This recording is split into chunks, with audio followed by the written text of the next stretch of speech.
Bienvenue tout le monde à La Chaise Bleue en direct de Stratégie PME. On est le dernier jour. Je crois que c'est la dernière entrevue qu'on a la chance de faire là, pour l'édition 2024. Je rappelle que le podcast La Chaise Bleue est pour les leaders de la transformation à l'ère du numérique. On a la chance aujourd'hui d'avoir Raphaël Malenfant qui est un des fondateurs de Betula. Betula, c'est quoi? C'est une entreprise, une agence créative en fait qui... vous allez voir là, l'énergie qui dégage de ça, qui vient de différentes expériences avec des gens qui viennent de partout au Québec, avec un plan d'ambition assez... incroyable, pour vrai. Vous allez voir, je fige quand il me le dit. Il y a un plan, un biag là, qui est quand même élevé.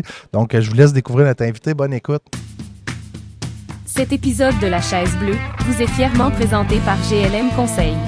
Acolyte de la transformation dans votre entreprise à l'ère du numérique. Raphaël, avant de nous parler de Betula, peux-tu me dire c'est qui Raphaël? Il vient de où, Raphaël? Il a grandi où? Et c'est qui Raphaël? Je suis natif du Bas-Saint-Laurent, Trois-Pistoles. J'ai joué au hockey toute ma jeunesse, semi-pro. Là, il y avait des ligues hors saison. C'est quoi? J'ai joué à l'Apocatière au Choc FM. Moi. Malade. Moi, je partais de Trois-Rivières à l'université, mais là, on parle, là, je devais avoir 21 ans, 20 ans. C'est dans le temps, là. Mettons, toi, tu jouais-tu dans le coin de Rivière-du-Loup? J'ai joué partout. J'ai joué pour des clubs de Québec. J'ai joué pour les équipes 2A à Montjoly dans ce temps-là. Ouais, exact. Fait que je me suis promené pas mal jeune. Puis, m'a donné des noms, là tu vas rire. C'est là, c'est dans le temps qu'il n'y avait pas le chant. Il y avait, mettons, Sébastien Villeneuve, il y avait. C'était Jean-François Béliveau, le capitaine à Rivière-du-Loup. Je sais pas si ça dit de quoi, là. Il était rendu coach après. Tu avais Shannon, Bob Johnson à Rivière-du-Loup. Nice. J'arrivais, tu sais, moi, je suis grand quand même comme toi, mais il y en avait des 2 fois plus grands que moi, 3 fois plus gros que moi, puis j'étais jeune, là, puis les gars, c'était des. Tu sais, il n'y avait pas de cellulaire, moi, dans le temps de jouer, là, je sais pas toi, là. Fait que, tu sais, les aberrations de patinoire, il y en avait en. Ouais, ça. Je me rappelle, il fallait être courageux. Ouais. C'est très hot, mais. Fait que c'est ça, fait que hockey jeune, puis en vieillissant, j'ai toujours aimé la musique. Ma grand-mère m'avait acheté une guitare quand j'étais jeune, avec genre 5 ans, à Noël. J'ai joué de la guitare, j'ai pris des cours grâce à mes parents, tout ça, puis la musique faisait toujours partie de ma vie. Puis à un moment donné, en vieillissant, j'ai perdu l'intérêt pour le hockey un peu. J'avais le goût de faire du rock, j'avais le goût de voyager. Le secondaire était fini, je suis parti en voyage, je suis revenu. J'ai fait un cours en sonorisation, j'ai eu des bands. Puis ma carrière en musique a vraiment décollé. Fait que j'ai produit des albums de musique toute ma vie. Quel style de musique? Beaucoup de styles, mais beaucoup de hard rock, beaucoup de métal à Québec. Pas avec les gars de Red Eyes là, de Saint-Louis, le bar Saint-Louis, là, à l'Apocatière, ça dirait. Non, j'étais à Québec. Okay. J'étais à Québec à ce moment-là. C'est quoi le band? Je suis curieux, je suis des gens, ils vont dire. J'ai fait plein de bands. Écoute, un des bons success stories que j'ai eu, c'est avec un groupe qui s'appelle Sandvice, qui est un band qui a spiné à Chaume beaucoup. Shout-out à Jason Rockman de Chaume qui avait vraiment propulsé un des singles à ce moment-là. On a fini C'est Plaines d'Abraham au Festival de Tech Megadeth. On a fait des gros shows. On a fait des vrais shows. Puis ça m'a mené à un écosystème là, avec d'autres gens, dont un band de Irish Trad punk du Québec qui s'appelle Bodactan, qui ont fait pas mal de gros shows aussi. Fait qu'on a fait de la tournée un peu partout dans le monde ensemble, fait des albums, des nominations à la disque avec les boys, c'est vraiment cool. Puis ma carrière a évolué. Il y a un des derniers albums qui a eu un peu de rayonnement là, sur lequel j'ai travaillé, c'est Get the Shot, pas mal le plus gros band hardcore au Québec. Ils sont partout. Ça doit être plus récent, Get the Shot. Ouais, ils sont nominés au Juno l'année passée pour album. Moi, si je me remets dans mes années, là, dans le temps là, au Québec, là, ils roulaient genre des Inner Struggle, mettons, ou JFK. Tu sais, JFK, back in the day. Moi, j'ai fait des shows avec JFK. Là. C'est drôle parce que moi aussi, je jouais de la bass dans un band de metal hardcore. Là, genre, ça s'appelait Sustain à l'époque. Mais nous, on a roulé un peu, Trois-Rivières, Saguenay, Montréal, Québec. Club Soda, mettons. Mais on n'a jamais... j'ai fait du son live un bout avec Cryptopsy, que peut-être tu connais, c'est le band de Montréal. Ça a 30 ans. Ils jouaient avec Martyr, Haïti dans le temps. Là, ça brasse. Là. Mais je connais ton mieux, le hockey, le métal. Ça me fait rire. Fait que tout ça, puis bon, ma carrière en musique, certains succès, j'ai enseigné au cégep, puis après ça, en 2019, j'ai incorporé une business, j'étais tanné de faire de la tournée. Ça a tourné de même, on faisait de la charge de projet en événementiel, puis en 2020, l'événementiel, ça a crashé. Fait qu'on s'est réinventé en marketing. Et je ne retournerai pas. Pour vrai, ça a été une étape à la fois. Ça fait 5 ans maintenant cette année. Puis gros fun. Ouais. C'est quoi ça veut dire, Betula? Betula, ça veut dire bouleau en latin. L'arbre de bouleau. Donc, la fleur de bouleau s'appelle Betula. Donc, l'arbre, moi qui est un gars qui aime jouer dans le bois, faire du vélo l'été, tout ça, ben, il y avait comme une logique là, mais aussi ça veut dire travailler. C'est un mot qui se dit bien en toutes les langues. Donc, c'est resté. Ouais, ça a collé. Puis parle-nous un peu de Betula. C'est quoi Betula dans l'industrie? Là? C'est quoi le type de client? C'est quoi le service que vous offrez? Une agence créative, pour moi, ça peut me parler, puis j'en connais plusieurs, mais puis les gens qui écoutent des manufacturiers, exemple, c'est quoi? On fait du marketing là, à large. L'affaire la plus simple que les gens connaissent, c'est marketing, la publicité, en gros. On accompagne les entreprises sur différents volets. Moi, je m'amuse à dire qu'on a 3 lignes d'affaires distinctes pour que les gens comprennent bien là, quand on essaie de vulgariser. Il y a une portion où moi, j'aide les entreprises à juste comprendre comment faire le marketing pour leur business là, avant de rentrer mon équipe dans l'agence puis de dire OK, on va faire une campagne, mais as-tu vraiment besoin d'une campagne? Ouais. Fait que la première étape, souvent pour des business qui sont peut-être qui ont un certain retard au niveau de leur marketing, qui n'ont jamais vraiment priorisé ça, mais que là maintenant, le monde moderne, on n'a comme pas le choix. La preuve, on est assis ici, on fait un podcast, c'est du marketing. Ben oui, live en plus. Exact. Fait on l'a compris. Ouais, vous autres, vous avez catché, mais c'est ça, c'est excellent. Puis, justement, dans le manufacturier, on a des clients qui ont moins d'expérience là-dedans. Fait que, de faire juste du sens de ça, puis de venir accoter ça dans les objectifs d'affaires, puis ça c'est pas juste on fait des beaux dessins. Là, moi, les beaux dessins qui servent à rien, ça m'intéresse pas. Je veux faire des beaux dessins qui servent à de quoi. Faut que ça amène de la valeur dans l'entreprise. Puis quand je dis beaux dessins, ça peut être un design d'image de marque, ça peut être des campagnes publicitaires qui vont générer soit des embauches, soit des objectifs. Ça dépend vraiment des objectifs d'affaires. Donc, on veut stimuler des ventes, on veut faire connaître le nom, on veut ouvrir un nouveau marché, une nouvelle région. Il existe plein de sortes de marketing. L'important pour moi, c'est que ça vienne s'accoter sur ce que la business veut devenir plus tard, ce que les fondateurs, ce que les gens qui sont dans la business ils ont envie de grandir, puis on les accompagne là-dedans. Ah, c'est cool ça. Puis, en termes de clientèle, est-ce que vous avez un client idéal, là, ou vous en prenez toutes les sortes? Là, c'est quoi le client idéal pour Betula? Oui, on n'a pas décidé d'aller dans une verticale bien creux. Là, on ne voulait pas aller là pour plusieurs raisons, par la nature de ce qu'on fait. Nous, on est là pour être créatif. Fait que si on s'en va et on décide qu'on fait juste des compagnies de construction, maintenant, on ne sera plus créatif parce qu'on ne saura plus là, quoi faire. Puis aussi, il y a une notion, les grandes agences se partagent les gros comptes, dans le sens que je donne un exemple, mais la grande agence que BMW n'a pas Mercedes. Ouais. Ils ont chacun leur gros compte, puis dans les télécommunications, il y en a un qui a Bell, il y en a un qui a Vidéotron, l'autre ça. Il y en a même qui se partagent certains morceaux même. Il y en a un qui fait le média, l'autre fait la création, l'autre fait juste la production de certaines affaires. Fait que, pour nous autres, par la nature de ce qu'on fait, ça fait aucun sens d'aller puis de dire, parce qu'on voulait pas développer un produit non plus, on voulait pas se spécialiser en web, on voulait pas dire on fait juste une affaire. Ouais. Fait que c'est vraiment pour rester créatif qu'on le fait puis bien servir nos clients aussi. Puis c'est ça qui est le fun, parce que quand on arrive puis que on brainstorm une campagne pour quelqu'un, pour nous autres, c'est un nouveau carré de sable. Là. C'est comme un nouveau jeu, c'est un nouveau puzzle à résoudre de comment qu'on va faire pour passer ce qu'il y a dans sa tête puis qu'il nous explique là, dans une plan abstraite qui prend 2 jours, comment qu'on va faire pour que ça finisse en un tagline, en une phrase, en une vidéo de 15 secondes, mais que ça va dire tout dans aussi pas long. T'sais. Fait que ça, pour nous autres, c'est ce qui nous excite. Puis je pense que c'est ce qui amène aussi beaucoup de valeur, surtout dans des industries qui sont un petit peu moins marketing, des fois, de comprendre leur contexte, c'est pas tout le temps évident. Puis de bien le communiquer, puis de le simplifier aussi. Il faut rendre ça le fun. Il faut pas que ça soit compliqué. Tu dois lever, des fois, tu arrives dans une entreprise 2e, 3e génération avec pas une si grosse prise en charge, même une incompréhension peut-être même de l'opportunité qu'il y a en ce moment. Puis tu as beau vouloir être créatif, la personne est habituée là, à chaque mois de faire ses mots, puis là, à un paf, drop de vente. Mm-hmm. Là, il faut qu'il soit créatif, mais ces gens-là, ils n'ont pas toujours été. Ça arrive-tu des fois que vous avez l'impression que vous êtes plus créatif que le client ou puis le client il ralentit la patente? Ben, j'espère qu'on arrive puis qu'on amène la valeur de cette façon-là. Souvent, c'est pas. Puis même ceux qui ont des équipes marketing internes, c'est connu, même dans les grosses boîtes, dans les grosses compagnies, ils ont une équipe interne, mais ils font affaire avec des agences pour les faire sortir de leur. Pour qu'ils commencent à voir la forêt plutôt que de juste voir l'arbre. Puis c'est complémentaire. L'agence n'est pas meilleure que l'équipe interne. Il y a du monde qualifié partout. Puis c'est vraiment juste dans la collaboration. Puis qu'est-ce qu'on amène ensemble qui va faire que le projet va être plus hot. C'est pas une question de qui a trouvé l'idée. Des fois, il y a des insights qui viennent. On vient de sortir une campagne. Là. Le tagline, il vient du client. C'était dans le brief du client. Mais on l'a amplifié, on l'a mis à la bonne place, on l'a emballé de la bonne façon. Mais c'était un insight qu'on pensait utiliser pour trouver une ligne de campagne. Finalement, c'est la ligne de la campagne. Ça faisait du sens. Pourquoi pas l'utiliser? Il faut que ça fasse du sens. C'est le projet qui mène. C'est pas nous autres, c'est pas le client. C'est on a-tu atteint les objectifs par rapport à ce que tu voulais, toi, avec ta business. Tu sais, une fois que tu as signé le client, vous autres, là, est-ce que vous offrez la production vidéo, contenu, marketing? On a vraiment 4 boîtes de services. Donc, on a stratégie, création. Donc, la stratégie qui permet de comprendre le contexte. La création qui permet de trouver l'idée selon le contexte, les objectifs d'affaires qui sont établis en stratégie. Et on a la production photo, vidéo, infographie, motion, imprimé, whatever. On fait pas de l'imprimé nous-mêmes, mais je veux dire, on fait les bons gabarits, les bons fichiers pour envoyer en imprimé quand c'est nécessaire selon le contexte. Et on a une boîte de médias. Donc, on va faire du placement média numérique seulement. Ouais. Si on a du trade à faire, on va aller à l'externe, on va aller collaborer avec. Tu parles tout ce qui est le display, Google, Bing, n'importe quoi. Ouais, le web, pour moi, les médias sociaux, tant qu'à moi, c'est du média. Tout ce qui est web, c'est du média. Le média, la définition, c'est l'endroit où va vivre le contenu et où on va amplifier la visibilité de ce contenu-là. Nice.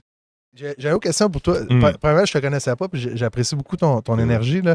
On a un petit stuff, nous autres. C'est un petit foyer fabriqué à Bromont. Là, on sait, là, il est imprimé. Là, puis une chauffe pas tant. Cette toile-là, elle va être dure à un moment donné parce qu'elle a quand même du vécu dans la dernière année. Je ne sais pas si tu as vu le Roadshow. Là. Nous autres, ce qu'on utilise comme on va dire parallèle, là, c'est que quelqu'un comme toi là, qui se part en affaires, il y a des travails, il y a des hauts et des bas, l'économie des fois va moins bien, mais tu vas tout le temps t'alimenter, puis tu as quand même une expérience d'entrepreneur ou d'intrapreneur, on va dire que la musique et tout, tu as quand même passé à travers des différents défis. C'est quoi tu fais? Quelle bûche tu mets pour t'alimenter? Toi? C'est quoi ta routine? Qu'est-ce que tu fais qui te permet de continuer à être énergisé comme ça? Avant d'avoir une entreprise, puis même avant d'avoir ma carrière en musique, je faisais juste des drogues dures. Hein. Ah ouais?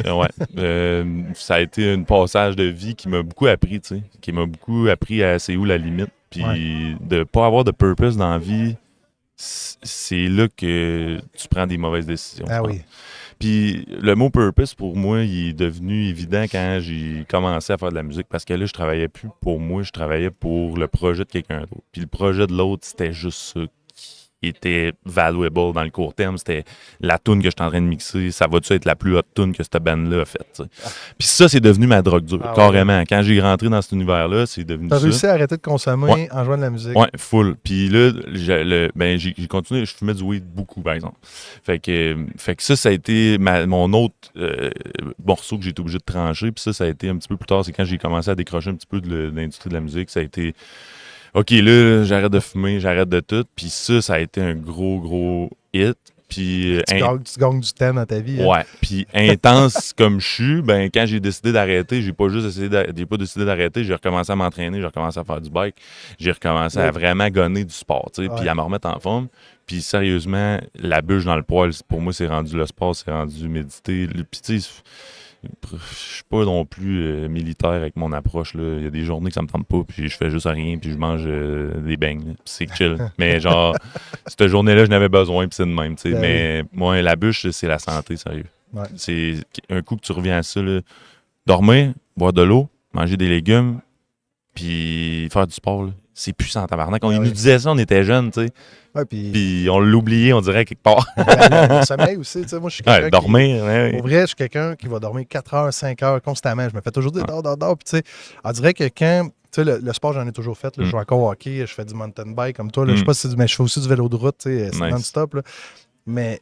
dormir, des fois, je l'oublie. Je peux être un mois et demi, là, puis là, à un moment donné, là, je commence à le sentir, là, puis ma face, elle le dit. Bon, l'intérieur, je le sens pas dans ma tête, mais le physique, pas l'énergie, on va dire, d'être capable de faire tes journées, mais l'énergie d'être dans l'innovation, justement, l'énergie d'être tout le temps dans le kilomètre additionnel, là, le sommeil, il est tellement, tu sais, c'est... Ouais, mais moi, je le sens vite. J'étais un peu sensible, puis à cette heure, ça me tente plus. Ça me tente plus de grinder puis d'être fatigué. Ouais. J'ai le goût d'avoir du gaz. Puis en ayant du gaz, je le sais où ma limite. Là, mon 6 heures de sommeil, c'est max. Là, je peux pas descendre bien en bas de ça, sinon je le traîne. Même dans une journée, je le traîne. Puis je le sens au gym. Parce que je vais au gym quasiment tous les jours. Fait que je le sens aussi en rentrant au gym. Je le sens qu'il y a quelque chose dans ma peau qui marche pas. Fait que la bûche dans le poêle, là, c'est vraiment la santé mentale et physique. Ça. Tantôt, tu parlais que tu avais un podcast. Ouais. C'est quoi ton podcast? Hein? Ça s'appelle Impossible. Impossible. Je rencontre des gens qui ont fait des choses qui paraissent impossibles. Qui paraissaient impossibles. Hey, je vais t'en envoyer un. Là. Il s'appelle Fred Mécan. As-tu déjà entendu parler de lui? Je dis rien pantoute. Fred Mécan, c'est le gars qui a créé le premier centre de tri virtuel au Québec. Malade. Il m'a tellement, comme... C'était mon client, là. Il m'a tellement comme... charmé. Il va être là tantôt, mais il va être on s'en va au gala de la DRIC après, là, je ne l'ai pas vu encore. Il y a une compagnie qui s'appelle l'Expert Mobilier. C'est une compagnie de déménagement à la base. Mais là, il fait du service d'installation de mobilier, entretien de mobilier, déplacement. Tout, c'est comme une méga compagnie de déménagement, mais professionnelle, qui font de l'installation. Puis il fait la STM, les Forces armées canadiennes. C'est cool. Là. Mais lui, le centre de tri virtuel, c'est que tout ce que le gouvernement jette aux poubelles, il dit, il ne faut plus que ça soit enfoui, là, ça n'a pas de sens, je n'accepte pas ça. Puis les appels d'offres sont souvent gagnés par des gens qui sont des déménageurs qui bêtent à 95$ la tonne, mettons, puis ça s'en va pas recyclage, ça coûte moins cher les enfouir. Puis Fred il a décidé de se battre contre la machine puis de partir un centre de tri virtuel. Présentement, il a détourné l'année passée 15 000 articles du gouvernement vers des OBNL, qui a redonné des pupitres, des scies. Là, c'est à peu près 500 pupitres par mois des centres de services scolaires qui sont, au lieu de s'en aller dans les sites d'enfouissement, il sépare le top du bas, il fait le sandblast, la peinture, il fait des tops, puis il revend au centre de services scolaires des pupitres réusinés. Tu sais, c'est de l'économie circulaire partout. Mais là, le gouvernement, ils doivent appuyer ça quelque part. Mais non, ils ont dit un centre de tri virtuel. T'as-tu un centre de traitement des eaux grises? C'est T'as-tu, je suis virtuel, tu sais, je suis virtuel. Ouais, mais là, nous autres, tu sais, mais non, je te dis, là, moi, je l'ai vu, là, c'est les 12 travaux d'Astérix. Mais là, l'année passée, par chance, là, on a gagné le prix numérique. C'est quoi? C'était la mention numérique du Mouvement de la qualité du Québec, qui est un prix remis par le gouvernement. C'est sûr que ça l'aide. Puis l'autre affaire, c'est que le gouvernement passe par les appels d'offres. Ça veut dire qu'il faut que ta plateforme technologique réponde aux critères d'un appel d'offres. Tu sais, fait que c'est mais tu sais, lui, là, tu dis faire l'impossible. Là, il a fait la CNSST, il a fait le MIFI, fait qu'un ministère, francisation, il a fait Hydro-Québec, il a fait, il est inarrêtable. Ça marche, ça? Inarrêtable. C'est le genre d'histoire que j'aime bien. Non, mais c'est magique. Tu vas le voir, là, grand gaillard, je sais pas la nationalité, mais tu sais, la peau noire, gros tatou dans le cou, puis tu parles avec, là, c'est un ange, là, je connais pas, mais peut-être que vous allez jaser, vous allez connaître un passé que je connais pas, mais tu sais, Fred, c'est un entrepreneur dévoué qui frappe des... Imaginez plein. Ça, je vais t'appuyer. À cette heure, m'a le faire. À cette heure, m'a dit, il faut que tu rencontres les gens, les gars de Bétula, il faut t'aller les voir. Ouais, puis tu sais, mon podcast, c'est un projet que je fais pour moi. C'est un projet parce que j'aime ça, jaser avec du monde. Puis j'avais un podcast de musique avant qui finalement, ça m'énervait d'avoir un carcan, d'être obligé de juste parler de musique tout le temps. Fait que j'ai juste pété les barrières à cette heure. C'est impossible. Puis c'est. Ouais, voilà. Tu sais, le but là, de la Chaise Bleue, en fait, ça a toujours été de mutualiser les ressources dans le domaine de manufacture parce que les gens, tu sais, il y a seuls ceux qui sortent s'en sortent, puis il y en a beaucoup qui sortent pas. Fait que, tu sais, au moins, si on est capable d'y mettre un petit peu d'informations dans les oreilles, mettre les gens en relation, si tu savais le nombre de monde qui nous écrit merci d'avoir parlé de telle personne, merci de. Puis là, on dit, Colin, on contribue. Au début, quand on a pitché le premier vidéo, on s'est fait OK. Puis là, genre, 3000 vues, qu'est-ce qui s'est passé? C'est bien. Écoute ça, là, on est rendu 7. Ça va vite à un moment donné. Quand il y a un. C'est en fait, le manufacturier, c'est un secteur dans on va dire la télédiffusion ou même la radio, mettons, c'est pas desservi. Tu sais, t'écoutes TVA, là, Zapata, je l'adore, là, mais tu sais, ou Paul Arcand, pas Paul Arcand, en tout cas, peu importe. Tu sais, c'est tellement de la surface. C'est tellement de la surface. J'écoute ça, je me dis, ben là, il parle du secteur manufacturier, mais c'est pas ça. C'est pas ça. Tu sais, les enjeux qu'il nous parlent, c'est les enjeux du port. Oui, mais tu sais, quand le port marche bien, il y a encore plein d'autres enjeux. Là, tu sais. Est-ce que c'est une chose? Hey, j'ai une question pour toi. Si j'avais la chance d'aller faire du vélo avec toi, puis je tombe à terre, puis je trouve une petite baguette magique, je t'adonne. Tu fais quoi avec Bétula dans les prochaines années? Ça s'en va où, Bétula? On n'a pas besoin de baguette magique. Dans le fond, on s'en va déjà là. Fait que bureau de Montréal, ensuite de ça, Toronto, ensuite on descend à New York, on s'en va jusqu'à Austin, après LA, puis on remonte à Vancouver.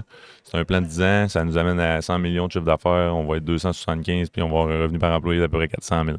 Wow! Fait que là, le plan, il est là. Ça, c'est beau, ça. J'aime ça entendre ça. On se rassure une couple d'années, puis tu m'en parles de ça. Tu m'as coché. La croissance, je peux mettre du point un petit peu là-dessus. Ce qui nous différencie dans l'industrie pour nous, c'est notre tagline. Vous pouvez aller voir sur notre site web, betula.ag, AG pour agence. C'est l'engagement, c'est l'imputabilité qu'on a envers les projets de nos clients. Puis je le disais tantôt, c'est quelque chose que j'ai amené qui venait de la musique. En musique, là, quand on produit une toune, c'est putain important qui décide c'est quoi qu'on fait. C'est ça marche-tu dans la toune pour que la toune, ça soit la meilleure. Mais c'est la même affaire qu'on fait avec nos clients en marketing.